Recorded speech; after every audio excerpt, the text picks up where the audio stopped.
Hey, Gator Nation. Welcome back to the Respect Our Decision podcast. Coming live to you with episode 49. Guys, we're almost at the big 50 mark. Thank you to each and every one of y'all for tuning in and being on this journey with us, man. Got a lot to talk about tonight. We got 2 commitments to talk about, possibly a future commitment this week. And of course, we're going to go ahead and address the elephant on the internet right now, On3 and their suspect bias, downright, fallacy. I mean, however you want to say it, there's a lot of flawed logic out there, and we're going to rant on it a little bit here in this show. So stick with us for that. But if you're new to the podcast, you're checking us out on YouTube, man, go ahead. If you like what you're hearing, and subscribe to the channel, drop a like on the video, hit the notification bell so you get a notification every time we upload new content. And guys, drop us a comment down below. We appreciate it. We read all your comments, try to like all of them as well and respond when needed. And if you're just listening to the podcast, make sure you go out and download us wherever you get your podcast from. We're available on all major providers. Guys, before we go any further, though, we want to go ahead and do the drawing live on there. We got the names in the hat ready to go for the Scared Money Don't Make Money t-shirt from our good friends at Alma Mater. We told you last month you had to like every video, be subscribed to the channel, and leave a comment down below. Some of y'all still ain't kind of all following the directions and doing all 3. We showing some leniency, but we're going to go ahead and draw that name right now and see who's winning this month. My little pieces of paper are sticking together. The winner is Wicked Fresh 4267. Wicked Fresh, you commented in the comments, guys. Wicked Fresh, you can contact us on our Facebook group or on Twitter at RespectOurDCN. Just go ahead and send us a DM there, and we will make sure we get your information, man, and we'll go ahead and get that shirt sent your way. Thank you all that participated. Be on the lookout. We're going to do another giveaway next month. Our good friends at Alma Mater sent us a hat and a visor with the Swinging Gator Golf logo on it. So we're going to go ahead and we'll show those off here right before we do the giveaway and make some pictures of them. So same rules apply, guys. You just got to be subscribed to the channel, drop a like on every video in the month, and leave some comments.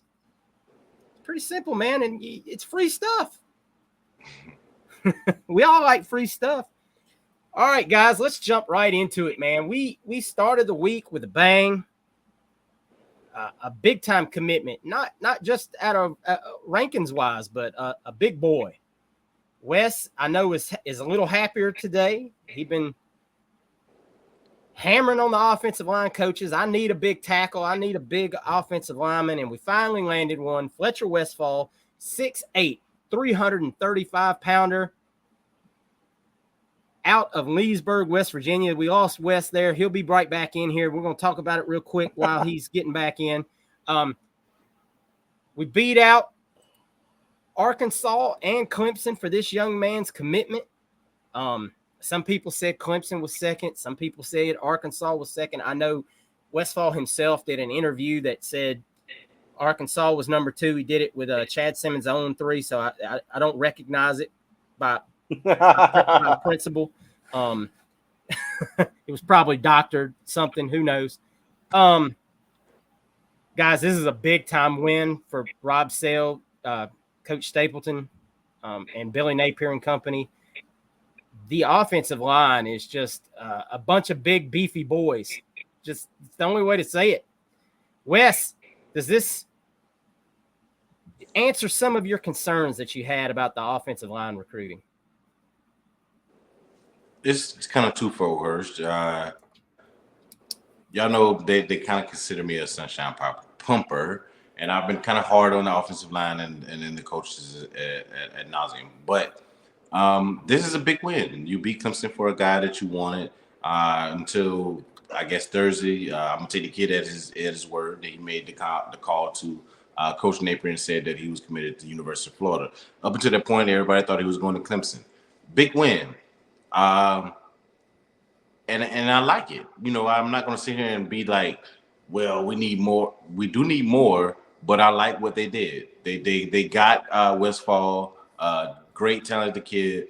But when this is your highest in 3 years, this is your highest recruit at the position as far as tackle. As far as tackle, not the portal, but as far as tackle, I'm not going to go to Najee Harris and Kearney as far as those guys from the IMG that they got, because I believe those guys are inside guys. As far as tackle, this is the highest recruit that those guys have got. That's correct. You're right. And as far as top 100, I want a top 100 guy. So I'm still want if they get me, and you know where I'm going. If they get me the last guy on the board, I know some. I think my boy TT. I'm gonna shout my boy TT out. He was asking me about the CJ Wilson was saying not our CJ Wilson, but Florida State CJ Wilson was saying some stuff about never heard of her. Yeah, this tackle that they're about to be. We're not that's not even what we're going after right now. We're trying to get somebody. You're talking about Jaden Daniels. No, not say it again. I think isn't it Jaden Daniels is the kid that they're about to get. Yeah. That Jonathan Daniels. I apologize. That's how bad we don't even go. We ain't even going after that kid because I can't even remember his name. I can tell you one thing about that kid. He's a tackle, but he's like 6'2", 280 pounds, and that isn't the kind of offensive lineman that we're recruiting. We've already got four offensive linemen. Correct? Am I correct? 4. So our 5th offensive lineman that we're trying to get is Seaton. And if we get Seaton, that's 5. So what he was trying to imply, and what the rivals, of course, they're going to try to come at us and say, "Oh, we about to bust y'all in it." No, our right now our priority is getting Seaton. If they get Seaton, Hurst, CJ, I'll lay off. Fans who know how I've been on the offensive line, because a lot of you contacted me whether on different message boards or in my DM saying, "Hey, Wes, are you satisfied?" I'm happy, but I'm not satisfied because I still want that top 100 guy at offensive tackle. And even though Seaton plays inside, I've chronicled how our staff is going to play this guy on the outside because he plays IMG with other good offensive linemen. Of course, you know IMG has a lot of good players from all over I'll say the northeast, southeast area as far as on their team. So I want Seaton. If we get Seaton, then I really will shut up. But I am very, very impressed with what the staff did. They did a great job. I'm gonna give them what they do. Stapleton, Napier, Sale. They did what they were supposed to do. They did what they were supposed to do, and they got a good guy. And I like him. And to me, that 4th guy is a guy that you will want to have in your class. But if we get Seaton, that will say, okay, I will fall back, because I know people call him the German kid, but I really love him and his feet. He's a guy that you can develop. I feel I'm very high on him. So you get a guy that's in the top 100, you get Westphal, and you sitting pretty, if you're asking me. CJ? Hey, guys, it's CJ the Man McCann here. Hirsch forgot to say hello. Introduce us all. Man, I was excited about doing that giveaway, man. That's the hype man. That's the hype man Wes over there. No, I just had to bust his stuff. But no, yeah, it's a great pickup. I've been on the board praying for Westphal, and my if he's going by what he says, my assumption was true that when I said a long time ago, don't let that kid go talk to Sam Pittman, and he was close to committing to Sam Pittman. But it's a great win by the staff. I don't know who deserves the most credit. I don't really care. It's a good win. The kid is massive. He's 6'8", 335. No matter what On3 will tell you, he's 335 pounds. He says he hadn't been under 300 pounds since the 8th grade. And based on looking at the kid, I probably believe that. He's a massive offensive tackle. He's got long arms, long legs. He's great for the position. So he's an elite kid. He's a 4-star guy, and that's big. You need elite offensive tackles to develop. Developing 3 stars into great players is good, but like I said, the way they develop, if you can get them some elite prospects, there's no telling what they'll be able to do to produce offensive linemen. So getting Westphal is huge. I love it. I think that is a big win for us. That helps out a lot, and you really start to see this class take some shape to kind of finish out, because now it's just – it's kind of like a puzzle where you've taken all the pieces and you fixed the corners. Now you've got the border all finished up, and you're just trying to get those last few pieces in the middle to make the picture. So good luck to these guys. I think that they're doing a great job. I think that Seton is definitely in play for us. I'd love to see us be able to snag him. If you get him, then you really have silenced the doubters. We don't really have any more to talk about. I still see a guy like Maskall. I think that he'll probably be a 4-star by the time he gets to campus. I think he's a kid that's going to rise in the ranking. At least I believe so. So definitely a big win to get Fletcher, Westphal, and a big win over two really good schools like Clemson and Arkansas. Yeah, I'm pretty excited about getting this young man in the class. Obviously, he's not a top 100 kid, but he's up there, and this is one of those kids that he's got the one thing that you absolutely can't teach for an offensive tackle, and that is elite size. Like, if you see this kid standing next to anybody, Coach Napier, his family, I mean, he's just a monster of a young man. So you get that young man on campus working out, and he's just going to be ridiculous once he gets coached up by these guys at the college level. I can't say enough about how thrilled I am about this recruiting win. Now let's talk about another one that wasn't. I don't think this one was as much of a fight, and I'm not saying that because nobody else wanted him, but today at 4:30 this afternoon, we got a commitment from Kendall Jackson, not the wine ladies, if you're listening at home. Kendall Jackson, defensive end out of Buckholz High School right there in Gainesville, hometown boy, commits to the Gators, grew up a Gator fan. It was his dream to always play for Florida. He was supposed to commit on the 20th, put out an announcement last night that he was going to go ahead and get it done. This is a kid now Kentucky wanted and Miami wanted big time. Miami was really after this young man and was really trying to steal him away from us. So everybody that last year was saying, oh, we can't out-recruit Miami for anyone. This is another year. It's a different cycle. Things have changed this year. Sorry, Mr. Ruiz and company. But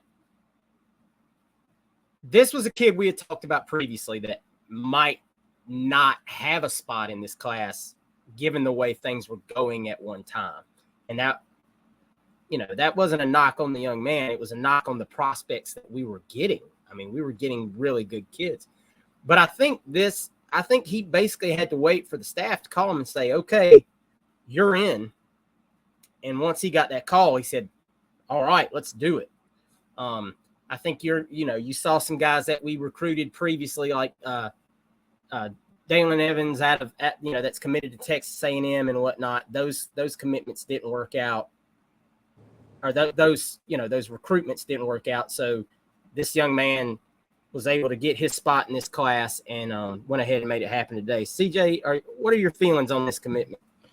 I think it's good in the sense of you went and you've gotten a kid from your own backyard, literally. I think that helps a lot when it comes to coach and building relationships because you are putting trust in local coaches that they can produce talent. They're going to put in good words for you. So when you get kids that are like an AR, like Anthony Richardson or somebody like that plays within the town, it goes a lot further because you've taken kids from the school and you've given your stamp of approval on what that coach is doing, and he's going to give you approval and kind of push kids that way. It's really good to see that, and you're not getting beat out in your own backyard like we saw with Dan Mullen with a lot of kids that were just right there in the area that we just couldn't get, because you didn't have great relationships with coaching staffs. Mr. Jackson is definitely, he's rated at a 3-star right now, but he's as close to being a 4-star, I think, in the composite as you can be without being one. He's like a 0.89, which is right on the edge. So I'm sure with his numbers last year, he had 12 and a half sacks. So I think that, you do something like that similar this year, maybe even increase that number. You're definitely going to get some help in your ranking. So I assume probably by the time he gets here, his ranking will look much better. I think that the coaching staff really likes him. They've had plenty of time to scout him. He's right there. So if there was something wrong and they didn't want him, they had the firsthand look at him. But I think they like what they've seen from him, and he wants to be a Gator. The guy is from here; he's homegrown. That's good. That's always good to have kids like that. It helps out, especially at a year like this when the talent in Florida isn't exactly as up to snuff. There's a lot of kids that we weren't recruiting from Florida. It's not as high powered this year. Most of the kids that are pretty much off the board aside from the mainland kids. So there's a few things going on there with that. So definitely glad to get a kid from Florida. It helps out that Billy Napier wants to recruit Florida, and definitely just went a long ways to doing that by taking kids like Kendall Jackson. Wes, what are your thoughts on Mr. Jackson? Yeah, I love the addition. I know we all want 4 and 5 star players all the time. To me, you have to have guys like this that know that they may need time to develop, and that's going to stay in your program. With the transfer portal, you can't have. I'm not saying that you can't, but until you build your program to even you see this between even with Georgia and Alabama, we use them because fans are familiar with them that listen to us. Sometimes they even have players that leave and go to other places, but you want players that, okay, this guy's in our backyard, as CJ alluded to, and he knows he needs to develop to get to be that. So by the time he's in the program 3-4 years, you got to have those type of 3 stars that you want to develop. When you've done your job as far as getting the 5-star or the high-end 4-star guys that are going to probably play early as far as freshman, sophomore. This is a guy that maybe by his senior year that's probably going to play 4 years of football. We're being honest. He might play 4 years of football, but you want to keep those type of guys in the program, and that type of guy that have the vision that you have as a culture, which I know that's what we've harped on as far as Billy Napier, Coach Chaos, and those guys what they're trying to develop. You want these type of guys as well to add depth to that D-line room. So my perspective to got to go away with, because CJ hit all the other good points to go on this side of it, is you want that type of guy in your locker room that from the backyard of Gainesville, borderline 4-star guy that knows he needs time, that just won't hop in the transfer portal because we have other guys higher than rating, because he knows within himself, the more I work, the better I'll get. I see what these guys are doing, but I'll max out my ability, and I'll be playing my junior, senior year. So you want that, because you got to keep with the way college football got free agency of what that is. Guys leave left and right, so you can't have all these high-end guys. Sometimes you need guys that are going to stay in the program and develop, and when they see when they believe in the coaching and what they're doing. So I love it. Yeah, a couple other notes real quick on Kendall before we move on. This is some things that were told to me. One, he's absolutely far and away the best player on that team, from people that have seen him play in person last season. And that's a very talented football team. Two, this is a young man that did not really do the camp circuit. And if you're a guy, and we've talked about this before, and we're about to get into it again, if you're a guy that doesn't do the camp circuit and you're already not ranked high, it's not going to help you. So if you don't go to their camps, they're not going to pump you up. But we're going to get into that in just a minute. So 2 more great commitments for the Gators.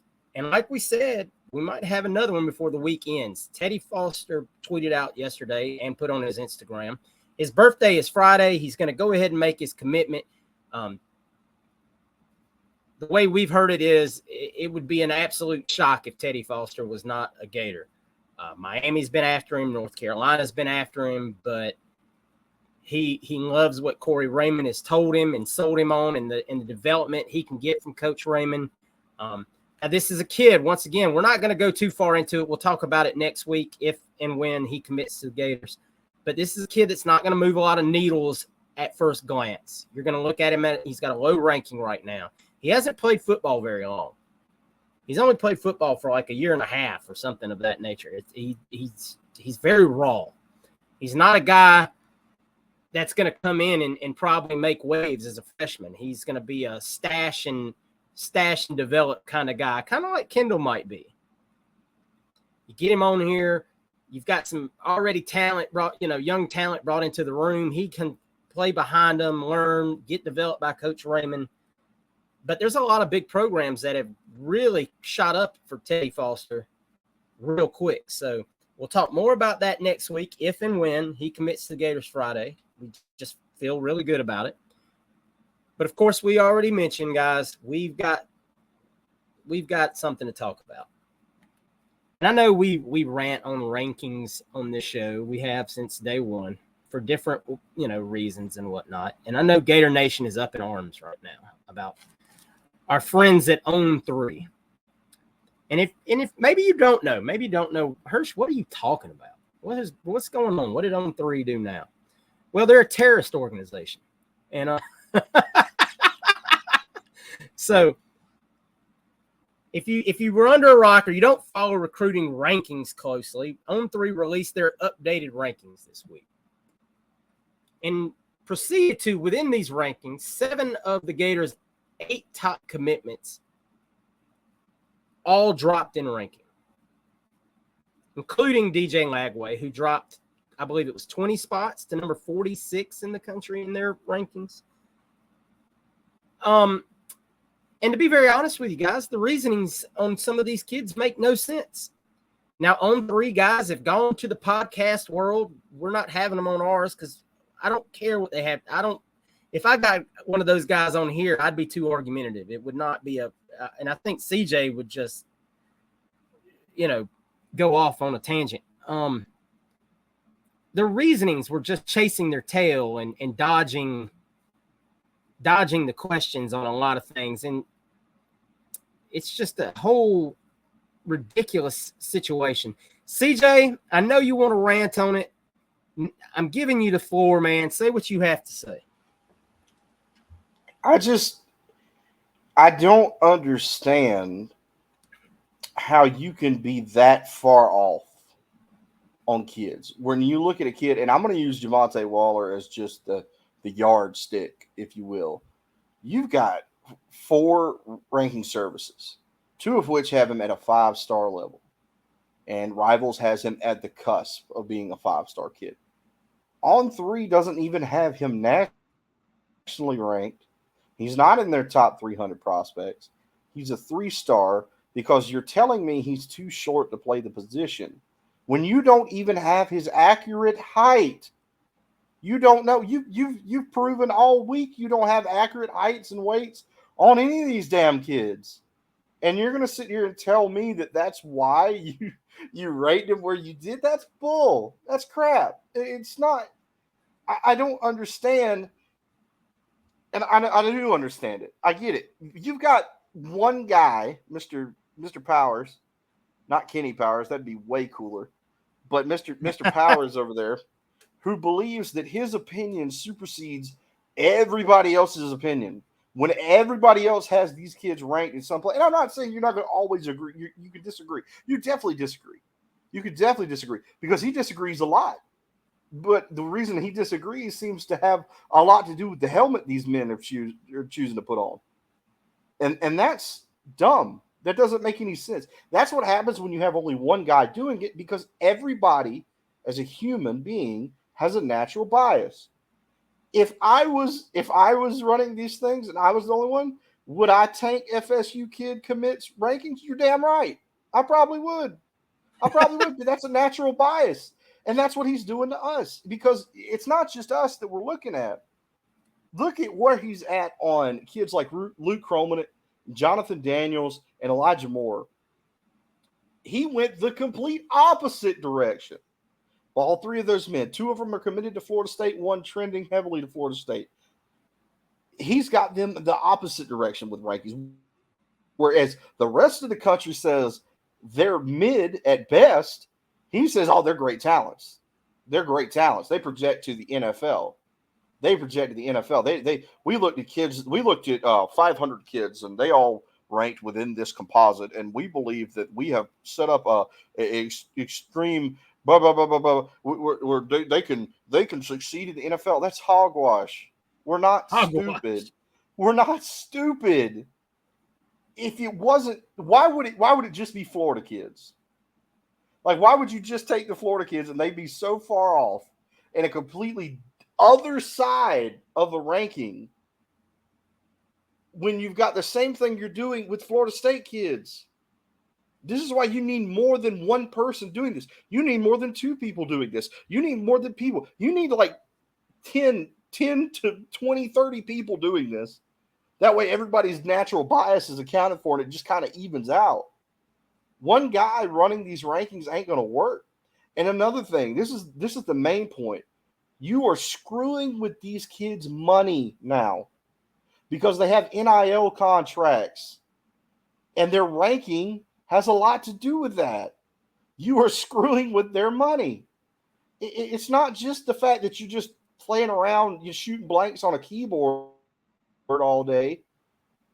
You're messing with people's livelihoods at this point because you want to be funny, or you want to just do what you want to do because they don't wear the right logo. I hope that all the Florida fans out there listening, stop giving these people your money. I know you like all these guys. I know you like Bender, and I love Nick De La Torre, and I love Keith, and they're good dudes, and I get that that's why you want to stay. But the only way for us to get this to change, for it to stop, is for us to stop contributing to the nonsense, where these guys can just mess with these kids' rankings and just come up with a whole load of crap, and we're talking about like heights and measurements and weights of camps that you didn't go to, or because some coach told you this is what his height and weight is when you didn't even find it out. You're just lying. You're just lying. Oh, well, we need to measure these kids through the summer camps and stuff. And it's just, you're not actually doing anything. You're one man. You expect me to believe that you've gone and scouted all these kids? I don't think you have. I don't think that's possible. I think it's bullcrap. I think you're lying to people. And it's not right, because you're not just hurting like fan bases. Like, I get us on here, we're just a bunch of fans with a bunch of sour grapes that we don't like where our guys are ranked. We don't care what you want to put them at, but you're messing with them. And that's what's really pissing us off, because we know how good they are. I know how good Jamonta Waller is. I don't give a shit where you rank him, to be completely honest. I've watched the man play. I know how good DJ Lagway is. I don't give a crap what you tell me about, he misses high a few times and he throws a really fast ball. And, after kids have done 500 reps at the end of the day, the wide receivers were dropping a few passes that he was throwing them. And that's his fault. It's a load. You're lying. You're lying to these people. I'm sick and tired of it. Stop lying. You can come. I don't care what you tell me. I don't give a crap that you're like the only site that has Kendall Jackson ranked as a 4-star. I don't give a crap. I don't care. You're just making up crap as you go along. Like, hey, look at us. We put him as a 4-star. We don't have any bias. It's just, I don't understand it. You write articles where you only get one side of the story, namely the Rashada situation last year. You never talk to the people that actually run our collective. You never called them on the phone. I'm sure they would have loved to talk to you about it, but you never called them. Phone call. Not one phone call to these people that actually deal with the numbers. And then you're going to act like, well, I don't know what happened there. Yes, you do. You run the damn site, you idiot. Of course you know what's happening. You expect me to believe that you don't know? Kiss my ass. On3 can kiss my ass. I'm done. Real quick, and I got to give a little segue so Wes can follow that up. But going back to Jamonta Waller, let me talk about one thing that I saw Mr. Powers say in his interview, was that he was there to see him run a 4.940. Okay, 140 is a basis for measurables. What if the kid just had a bad day? And this is what we were talking about months ago on this very show. And we talked about it, ironically enough, this conversation started with Cormani last year, because he had a bad camp and drop. Now, of course, at the time, we still thought we were getting Cormani when we were talking about this. But how can you base, especially now in the NIL era, and CJ was just talking about this, how can you base your rankings on one camp showing? So what if the kid wakes up that morning with a stomach bug, or or he stepped on a Lego that morning and his foot hurt? I mean, whatever. Name your own catastrophe that could have happened, personal problem. I mean, just name it. We all have it. We've all woke up one morning and had a bad day. And then add the pressure now that you've put on these kids at a camp setting to perform unbelievable. Like, oh my God, if I stumble out of the blocks on my 40, am I going to get dropped 100 spots in the ranking? Or I wore the wrong cleats today. I mean, and I slipped a few times. I'm a corner and I'm covering a guy, and I slipped a few times because I wore the wrong length on my spikes. I mean, it's lunacy. And that's where what CJ said makes the most sense, that you need a group of people that can objectively sit there and look and go, I've seen the kid play. He's phenomenal. He had a bad camp day that day at camp. That was not his best showing. His best showing was, let me talk to you about last year, game 7 of whatever, blah, blah, blah. And he had, he was out there. He had 3 sacks, 12 tackles, a fumble recovery, real world talk. I don't think the kid's going to be a first round NFL draft pick. Really? That's what we're basing this on? Wes, I know we've put a lot out there, but I know you've got some takes on this as well. Why don't you go ahead and tell us your take on all of this? Yeah, I appreciate it, Hirsch. And CJ, I agree with everything you said. And I want you guys control our Twitter account. I want our followers and Gator Nation, whoever's on Twitter or whatever, to clip this. If you guys clip it, that's fine. This is directed at Josh Pate because of what he said. And I'm a big fan of Josh Pate. I listen to he likes Billy Napier, so it's not like directed in malice or anything like that. But this is just something he said that I agree with what he said. But this is my counterpoint to what he said, and I would like to have dialogue with him back and forth, or however we do it, or however we can do it to this point. And that's why I'm asking guys to do that for me. As far as, because we see the power we had those guys on Allie's podcast. Those guys were talking to Allie. They were trying to write articles, whatever they could do to. So Gator Nation, we have power. So I'm tapping into you guys and ask you guys to do this for me as well, so that I can have dialogue with Josh Pate. And what I mean by that is what he said today, what I said, I didn't disagree with what he said. He said he understands why going to camps, because you can actually put let's say a Anderson that went 5, the Anderson that went to Alabama. Will Anderson, and you can put him against Larry Tunsil. I'm just speaking hypotheticals and see, okay, how did this guy perform at camps? And that's why some guys can move up or down in the rankings.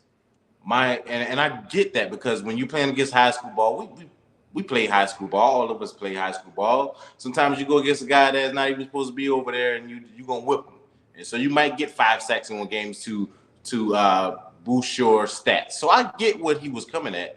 My point to that, Josh, and this is respectfully because I would like to have this kind of dialogue, is we saw Zach Wilson at his pro day for the Jets doing a 360 turn out of it and try to throw the ball down the field, and they say, oh, he's the next Aaron Rodgers. When you put guys out of pads and put them in these camps or combines, we've seen it at NFL combines, guy running 4.2, oh God, he's fast. But when you put the pads on him and put him in team drills, he can't do what he did in those shorts and t-shirts. So while I get what you're saying, as far as you want to, especially when it comes to high school, you want to put a guy against another elite guy. Those guys don't have pads on. It's a pass rush drill when the defensive end knows the pass rush drill. You know what I'm saying? So you have to put when you guys say things like that, you have to give context to what you're saying. So although these camps are good and these camps are can put how much weight are you putting in it? To my question, how much weight are you going to put into that when we look at the film, when we see this guy on the film? How you weighing what you see in a camp, what you see on film? And that's my question. You got to look at the film as well. The film don't lie. And the film is in a set, the same as you saying, when there's no variables. That DN doesn't know if it's pass rush. That DN knows if he's going to run. Is the quarterback's about to run. He doesn't know it's play action. He doesn't know any of those things. So when you try to say, Josh, okay, we're going to do this in a camp setting and we get in a controlled area, I get that. And I don't disagree with what you're saying. But you have to also put in context when we've seen guys at Florida, we've heard about him in practice. Oh, he looks good in practice, but when it's in the swamp and the lights are bright, he can't perform. And I'm just speaking as Florida. That's in every college area. You can go to Alabama, you can go to Georgia. There's guys that look good in practice but don't perform well when the lights are brightest. So you can't say they can move up and down in high school rankings, but the film don't matter. So my question to that is, which matters more? Or how much weight are you putting in when you see in these one, like, and in the variable that you and CJ and Hirsch gave, okay, he might have a stomach bug. He might have the wrong cleats on when he ran his 40. He might have not been feeling well. Mom might have got on him about he didn't come home, he didn't call last night. Girlfriend might have been mad. It's high school, it's puberty, so you don't know what these guys are going through and when they go to these camps and what's going on. This might have been the 4th camp after 3 visits to Alabama. Oh, I went to California. Oh, I went to Texas. All over the country. So we don't know what is going through when we go, and we talked about it. We chronicled on our podcast last year about, is it beneficial for some of these guys when you're ranked where you're at to go to these camps? You know what I'm saying? Because if you go to these camps and you are at a 5-star, then do you really want to lose your ranking to go into this camp when you are at a 5-star when your film speaks for itself? If you really that guy, like if you a Jeremiah Smith, you just that guy if you Jeremiah Smith. You know what I'm saying? Or if you Trevor Lawrence, you just that guy.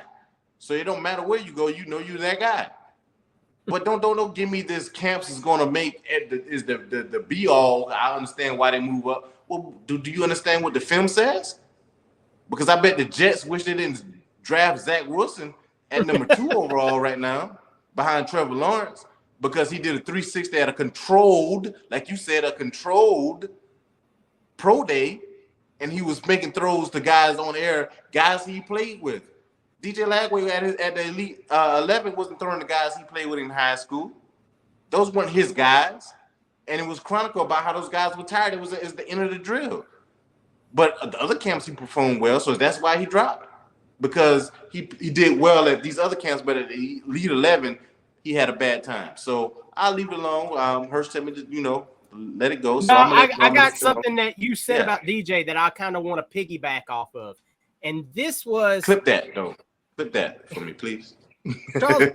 Charles Power had made this comment specifically about why DJ dropped 20 spots. And this is what he said. We would like to see him be more consistent during the season and in all-star settings, which to me is Elite 11 camp, or Under Armour game and camp. I'm assuming that comes with that. But here's the thing. Then you turn around and say, well, this is our projection of them as a future NFL player. What the hell does an all-star setting have to do with being an NFL player? Because, you watch them guys at the Pro Bowl when they're doing the skills competition, they're laughing and carrying on and playing. They ain't taking that serious. An all-star setting it should be for fun, not for my whole future, my financial future could be on the line. I mean, now I was the 20th kid to throw in these drills today. All my receivers have been running routes for 3.5 hours. And now my future is in their hands, literally. And they're all dog tired. But but DJ Lagway ain't going to come out and say, oh, they was tired. Woe is me. That ain't his way because he's a leader. Plain and simple. DJ Lagway, you're not going to see DJ Lagway on Twitter. Oh, my receivers were tired and dropping balls and they a bunch of clowns and saying anything negative about any of those kids. What did they say? His dad and him were on Twitter the next day saying kudos to those young men. for being out there running routes for 3.5 hours and still going through with it by the time DJ came up to throw. Hirsch, intangibles don't matter at all. Leadership. No, they're not factored in. They're not factored leadership, into the composites. Never mind game film of, and I know we can sit here as Gator fans and rip all day about our guys getting, unjustly dropped, and that's fine and dandy. But here's the thing that really bothers me now is the just absolute chasing your tail in their explanation of things. You say one thing over here. I like to see him perform better in all-star settings. But then you go on an interview 24 hours later and say, oh, it's a projection of your NFL future that we're doing. I never looked at a guy at a camp like that, at an Elite 11 camp. He hadn't even started his senior year of high school, and said, you know what? He missed 6 passes today. I don't think that kid might not be a first-round draft pick in 4 or 5 years. Really? Is that what we're doing? Well, the thing with it is, it doesn't freaking matter. We're not supposed to project in the NFL. They have guys that CJ do that. They're NFL scouts. It doesn't matter. You project into how good they're going to be at college. That's what that is. That's what the whole star ranking's for. 3-star player, he's going to contribute in college. 4-star player, he's going to make an impact in college. 5-star, he's ready to go right now. You can plug him into college. That's what that's always been. Now all of a sudden, well, how do they project to the NFL? It's a bunch of hogwash. Stop giving me crap about, well, Jamonte Waller, he doesn't have the measurables. And then you're going to tell me, well, DJ Lagway can't do it in an all-star game. So which one is it? DJ Lagway is a freak athlete. He's got great size. He can run 30 miles an hour. That doesn't project. They're not going to see that at a combine. We saw Anthony Richardson get drafted in the top 5 on the back of that. So what is your deal? Like I can't wrap my head around it. I don't understand. Stop. It's not your job to project these guys to the NFL. You want to go do that? Go get a damn job with the Saints or go get a job with the Falcons. I was going to disagree with you, but then when you brought up the because from what I heard, I thought that was where they were supposed to do 5 stars, supposed to be the guys that they projected. That's back when I first started following recruiting. That's what I heard. But to your point, if you're going to say, if you're going to see. It wasn't on the field stuff that it was. I don't want to say it was on the field stuff that didn't contribute to Anthony Richardson getting drafted top 5, but it was a lot about the measurables too, as well. Like you said, so if you look at DJ Lagway, he's like almost a clone of what you just said. So I agree with you. I was going to disagree, but then when you hit me with that last point, I have no. Well, and Elite 11 camp does not play to DJ Lagway's strengths as a quarterback anyway. He needs it live. He needs shots fired. But I want to read something run real and quick. Scramble and make a play. What are you looking for? Before we move on from this, I want to read something from our good friend Christopher Zen on Twitter. If you don't follow Chris, you should be, because Chris calls it as it is. And I want to read this. This is a tweet that he put out today. The manipulation of the rankings is less about a specific team. It is a constant manipulation of the rankings to drive conversations and interactions, which is how they make money. What's the point of ranking 300 players in March and it never drastically changes? Change drives traffic. Now, I want y'all to think about that if you're listening to this or watching. They're not just manipulating the rankings. They're manipulating you. They're manipulating us. Because for the last 20 minutes, we've ranted about it. And we're talking about them. Now, I'm not driving traffic on their websites because I'm not on it right now. I'm trying to do the opposite. I want you to stay away from their website. Exactly. And therein is why I wanted to read Chris's tweet and talk about it. I need you to think about it, because I stopped. When I read his tweet, I stopped and thought about it, and I was like, wow, he is exactly correct. They are, by doing something drastically different than the guy down the street, McDonald's, they have they're the Big Mac, and Burger King's got the Whopper. They're different, but yet the same. You might be craving one day and one the next, but here's the thing. By drastically doing these little changes and things, we've been talking about Jamonta Waller for 3 days and bitching about it. And now these guys have gone on podcasts. They've been all over Twitter. They're tweeting at our fan base and just driving interactions through the roof. And therefore, more publicity. It's been great publicity for them one way or another, because there is no such thing as bad publicity unless you're Bud Light. Well, the thing too is, if there's a fan base that's easy to piss off, and we're the ones, we're the one. Florida, because we have us, and I think Ohio State, you could say the same for them, and Miami too. You've got some fan bases that are pretty big. They've got a large following and a heavy social media presence, and they're easy to piss off. We react when we're poked. The fuse. So, it doesn't take anything to light the fuse, and it just goes. So if there's a fan base to pick on, it's us. Why wouldn't you? We're the ones. We got like the trap. They lay the trap, and we set it every time. Yeah, and I mean, hey, good for them. They're making their money, but they're not going to get any from me. Now that the rant is over, and I just want to stop for 1 second and just say to all y'all listening, think about that next time when they do it again, and they're going to do it again. This man has started 3 companies on the same basis, sold them off, and started all over. It's the world's most legal pyramid scheme right now.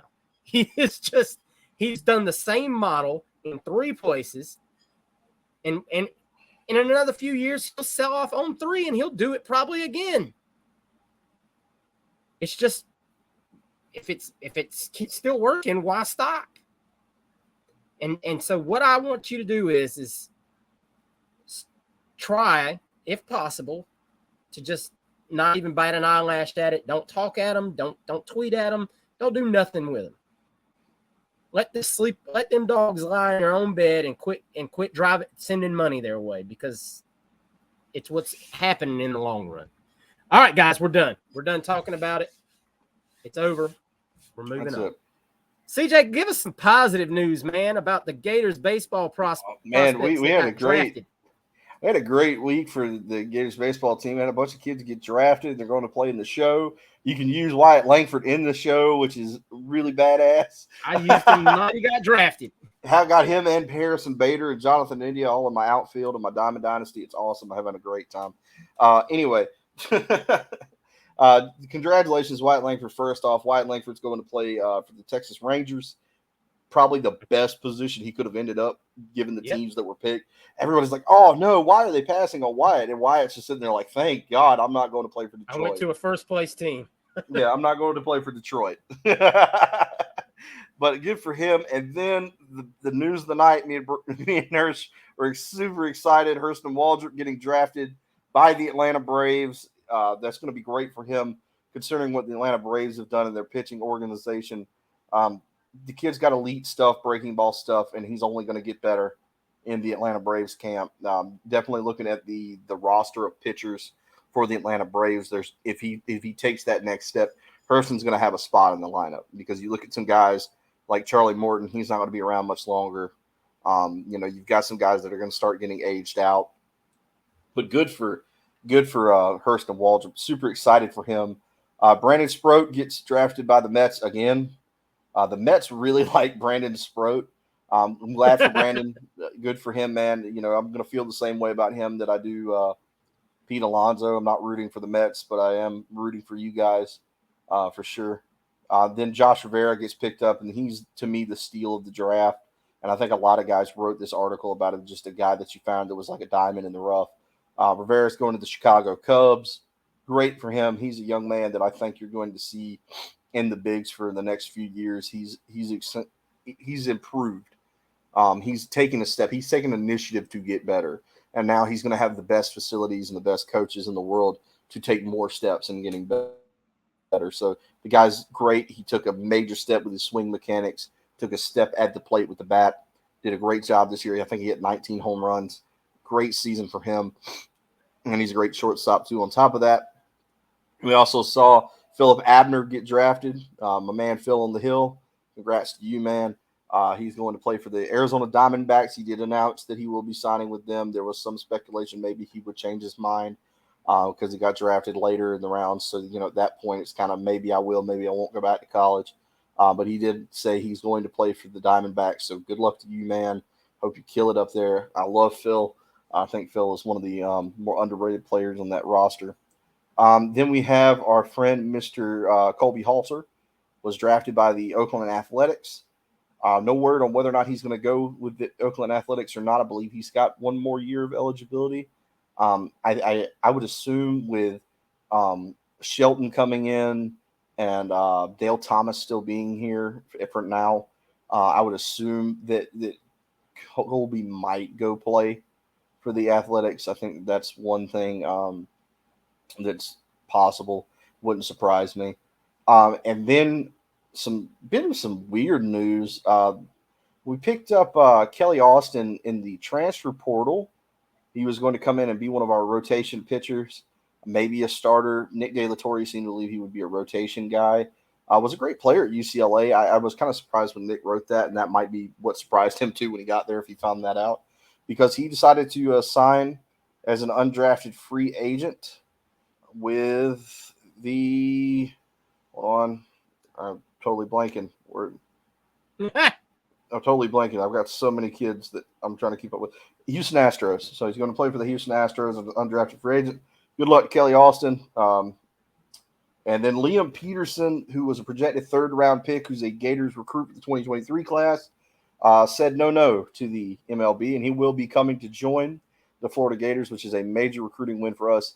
It's always really difficult when you're like Kevin O'Sullivan and you recruit high-rated kids because it's hard to fight against the MLB wanting them, which is a great problem to have for sure, but definitely sometimes it takes some air out of your recruiting classes when you lose some kids to the MLB. He was a perfect game All-American. Mr. Liam Peterson, right-handed pitcher, going to add some great depth to the rotation next year. Decided that he would definitely be staying and going to play for Florida. Told the teams drafting, hey, man, don't pick me. I'm just going to go to college. So great news for us. We had a lot of guys, and we're going to keep rooting them on in the big leagues. Might not see them for a few years. They're going to go through the minors and stuff, so don't get disheartened. They will be there. They're that good. It takes a little while sometimes for that to happen, but being a lot of them went through college, it won't take as long as like a high school kid because they've kind of had some experience, so they won't go to single A. Most of them will probably go to double A. Mr. Hurston Waldrop will be going back to Mississippi. It's kind of rough for all the Southern Miss fans that poo-pooed on him. They get to go watch him play for the Mississippi Braves. So good luck to Hurston. He's a hometown kid here from my hometown. We're all really super proud of Hurston. We're glad to see he's going to be playing for our Atlanta Braves. So good luck to him, man. Just a great time for the Florida baseball team. You want to be an MLB player, you come play for Kevin O'Sullivan, he's going to turn you into one. So we'll be having this conversation again next year with Jack Caglianone's the first pick off the board. So just a great time for these guys. Congratulations. That's great. We're the only school to have a top 5 pick in football and baseball in the same athletic season. So good job. The only disappointment the Gators baseball team really had this weekend was Pete didn't have his regular great showing at the home run derby, man. I don't think Pete's heart was in it as much this year. I think he's been there, done that. Yeah, but, how many of those things can you win? It really doesn't. I mean, nobody's going to sit here and tell you that Pete Alonso isn't a great power hitter. He doesn't need 5 home runs. Unless you're that guy that said King Griffey Jr. was overrated, but that doesn't need to get. Let's not go there. You want to see Hirsch get real upset real fast. This episode will be an hour long. There's been enough rant on this episode. You don't need me to go there. Junior was my dude growing up, so we're gonna stop. All right, Gator Nation, we appreciate you as always sitting through with us, man. As we blew off some steam, we ran it a little bit, but at least we also got to talk about a couple of great commits. Hopefully next week, when we do our episode next week, we're talking about another commit, and before long, we might not be able to talk about commits for a while because this class is getting very close. We're at 19 commits right now. probably taking 25 kids in the class. So next week we'll talk after Teddy Foster does or does not commit to Florida, which we assume at this point he is. We got we'll talk SEC about Media Days next week too. Absolutely, we got that too. But next week we'll probably sit down and talk about those last 5 spots and who we see as the most likely to fill those last 5 or so spots that, you know, and this class is going to be done. And then we're going to have to start talking about 25 kids, man, because we're going to get bored on here if Billy keeps recruiting like this. It's not, he makes our job easy for a couple of months, and then he's going to make it hard. At least maybe by the season, you know, the season will be here, and then we'll be able to talk about real football. 50 days, ladies and gentlemen, 50 days from today, the Florida Gators will be at Utah kicking off, and we will be ready to run. So, guys, thank you as always for tuning in. If you're listening wherever you get your podcast from, or you're watching us here on the YouTube channel, please make sure you go ahead and subscribe to the channel if you haven't already. You know, leave us a comment down below. Tell us what you think about this ratings fiasco down below, or tell us what you think about one of the commits we got today, or who you'd like to see in the class here, you know, in these last 5 to 6 spots. But thank you as always. CJ, what do you got for the people before we leave? Just make sure you're always supporting us as creators. Check out our friends at Alma Mater. Congratulations to our friend earlier for winning the hat. Oh, not the hat, the t-shirt. The t-shirt. I'm sorry, the t-shirt. We're gonna give away some hats soon, but congratulations to you winning the Scared Money Don't Make Money t-shirt. If you're disappointed you missed out on it, guess what? We've got some good news. You can go down to the link and you can buy it from our friends at Alma Mater. Just use our link. It helps us out a ton. Helps them out a ton. Definitely helping us support them and support Gator businesses producing some really great stuff over there. Football season's coming up, so I know that they're probably going to pick up over there pretty shortly with some more stuff. They can't keep it on the shelves. You guys are doing a great job helping us out a bunch. Check out the Twitter page. Check out our Facebook. Again, we've kind of been harping on the Patreon. The Patreon is soon. Soon we will be announcing what we're going to be doing over there to try to get you guys to head over to the Patreon. Got some special stuff planned up over there, especially with football season looming. So thank you guys for all the support. It helps us out a bunch, and keep conversing with us, chatting with us. We've loved the engagement here recently, seen an uptick in that, and that's really fun to see. So we really appreciate it. But thank you guys for real. Absolutely. Wes, send us home, man. Yeah. Apologize, you guys. I won't be here next week. Hirsch and CJ already know. That's right. Wes is going on another daggone trip. Yeah. Can't hide money. DJ thought I was going to Jamaica. He let me think I was going to Jamaica, but I'm going to St. Lucia next week from the 17th through the 21st. So you guys wish me luck, safe travels to all our fans out there. And we thank you guys for all of your support. Really, really, really appreciate you guys. Our numbers continue to grow. I'm starting to, on the Facebook page, put some stuff out as far as videos of some past, highlights that, bring back the nostalgia and make you feel like, wow, because I put that clip of Fred Taylor, who's one of my favorite players with Jacquez Green, earlier this week. And I shared it to some other Facebook groups as well. And the feedback was like everybody loved that. And I don't want to get into the seat arrangement thing and everybody talking about how loud the swamp was at that time, because older veterans, a lot of those guys are on Facebook and they love that clip. So I'm gonna have one tonight, which we're leading to tomorrow. After we get on this podcast, I have one tonight. You guys will see that. That'll be, I think I'm going to do the Antonio Callaway against Tennessee. I think I'm gonna go with that one tonight.